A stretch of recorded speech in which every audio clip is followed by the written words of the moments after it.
Bonjour et bienvenue pour ce nouvel épisode de Correspondance. Aujourd'hui, on va aborder un sujet qui va, à titre personnel, me parler beaucoup, qui m'enthousiasme beaucoup. Il s'agit de l'écriture intuitive et plus généralement de l'écriture dans le cadre du développement personnel, du développement spirituel et de la pratique médiumnique. Alors, je vais introduire ce sujet par la notion de catharsis qui a été théorisée par Aristote. C'est ce qui consiste à dire que l'art permet au spectateur, à la personne qui le pratique, de purger ses émotions et de purger ses affects difficiles, donc que l'art aurait directement un effet thérapeutique sur le sujet. À ce seul égard, l'écriture me paraît être une pratique absolument capitale. Je vais parler aujourd'hui d'écriture automatique dans un premier temps, d'écriture intuitive dans un deuxième temps, et d'un type d'écriture médiumnique qu'on appelle la pneumatographie. Je vulgarise très fortement les notions. N'hésite pas à apporter des précisions en commentaire, à me poser des questions si tu en as besoin, à aller te renseigner de ton côté. Je commence donc par l'écriture automatique et je voulais à cet égard te parler de ce livre absolument formidable de Julia Cameron. À titre personnel, c'est ce livre-là qui m'a permis d'accéder à la compréhension de ce qu'était l'écriture automatique, de la manière la plus efficace de la pratiquer et de tous les bienfaits qu'on pouvait en tirer. Julia Cameron, lorsque je l'ai découvert, on était en 2020 et je cherchais une routine créative pour mon confinement qui devait durer très longtemps puisque j'étais personne à risque et que j'ai été confinée pendant 1 an et demi.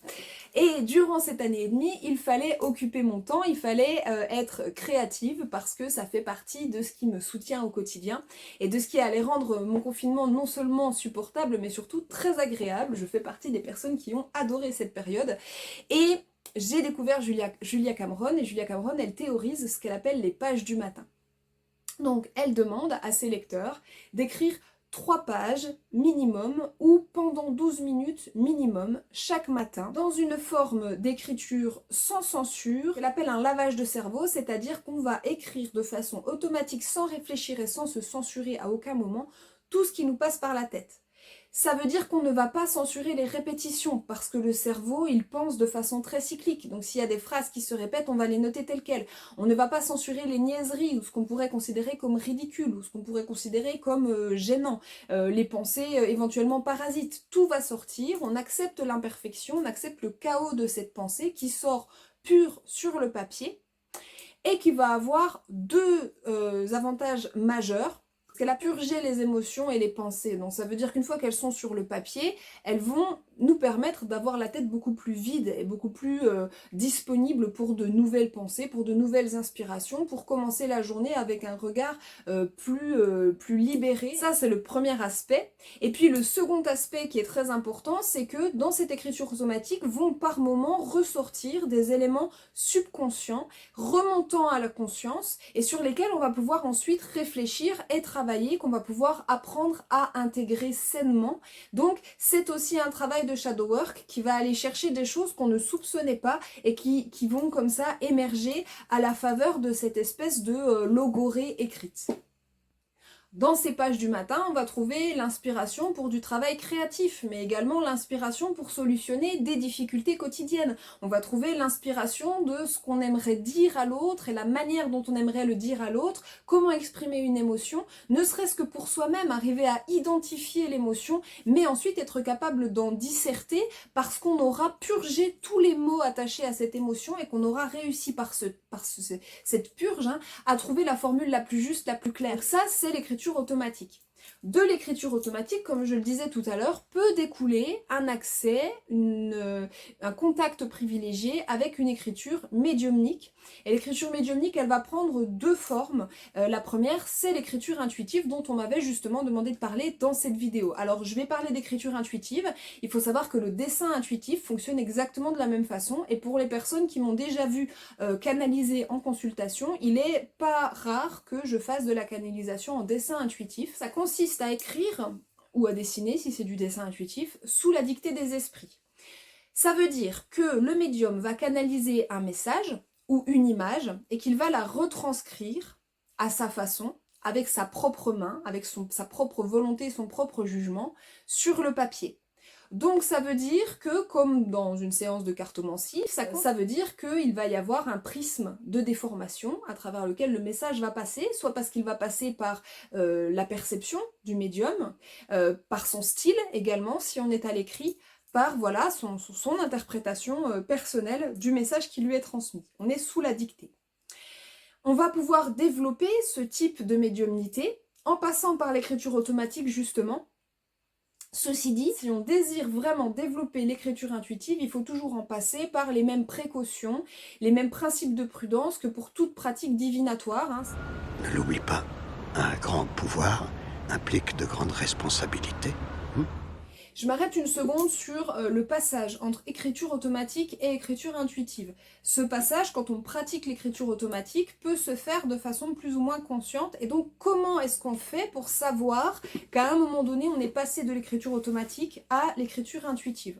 Alors déjà, en cours de pratique, quand je suis en écriture automatique et que je passe à de l'écriture intuitive, la voix intérieure va changer. Ce n'est plus ma voix. Première chose, la voix intérieure va changer. Deuxième chose, à la relecture, on se rend compte que sur un certain passage, la prosodie et le vocabulaire ont changé également, ne sont plus les tiens, les tiennes. Par exemple, donc à l'écrit, ça va se traduire par la ponctuation, par une phrase qui tout à coup est extrêmement longue, avec une ponctuation complexe, et ce qui n'est pas ton type d'écriture. Vocabulaire désuet, ancien, par exemple, que tu n'aurais pas du tout l'habitude de pratiquer. Autre possibilité beaucoup plus rare, c'est la xénoglossie. À un moment donné, tu vas te mettre à écrire dans une langue étrangère, par exemple. Là, clairement, tu es passé de l'écriture automatique à l'écriture intuitive. Il est important, si tu veux expérimenter cette xénoglossie, lorsque ça arrive, tu vas capter une pensée qui n'est pas en français, tu comprendras probablement pas ce que tu penses, mais par contre, ça peut être intéressant de la noter et de pas résister. Tu es censé tout écrire de toute façon. Donc si à un moment donné, il te vient une espèce de charabia, tu l'écris aussi, et après, tu pourras toujours te pencher sur les sonorités et essayer de reconnaître la langue en question et voir si tu as fait de la xénoglossie ou si simplement ton esprit est parti dans une espèce de purge. Tu peux, à un moment donné de ton écriture automatique, basculer dans une sorte de dialogue.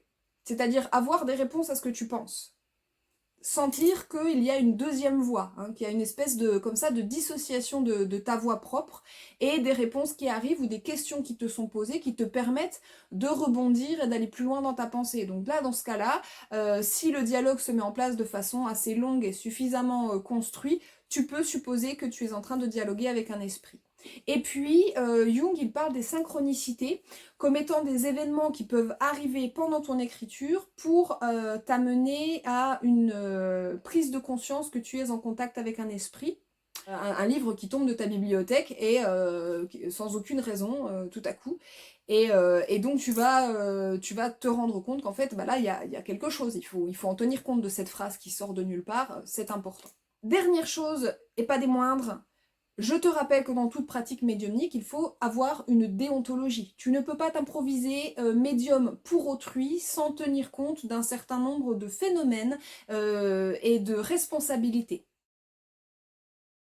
Si tu es débutant, tu dis que tu es débutant, ne pars pas du principe que ce que tu dis est une vérité absolue, pars du principe que tu es dans une expérimentation, et si tu veux le faire pour autrui, il faut que la personne en face de toi soit parfaitement consciente de tout ce que je viens de t'expliquer en termes de précautions à avoir et de considération du message qui va sortir, qui n'est peut-être pas médiumnique, mais pour finir, je passe au dernier type d'écriture qu'on va appeler écriture directe ou pneumatographie.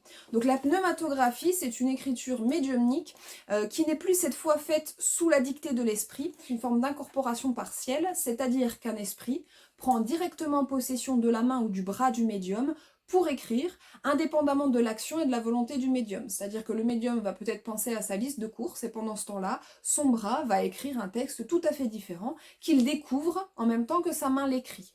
Voilà, donc ça c'est quelque chose que à titre personnel je n'ai jamais expérimenté, probablement parce que je ne souhaite pas l'expérimenter. L'esprit vient, prend possession du bras, écrit, et rend son bras au praticien une fois que son message est passé. C'est ce qu'on appelle l'écriture pneumatographique. C'est bien de connaître ce type d'écriture parce que lorsque tu es en écriture automatique, si tu passes à l'écriture intuitive, il est possible qu'un jour, de l'écriture intuitive, tu passes ensuite à une écriture pneumatographique. En effet, ces 3 écritures sont liées. J'espère que cet épisode t'aura plu, moi il m'a passionné.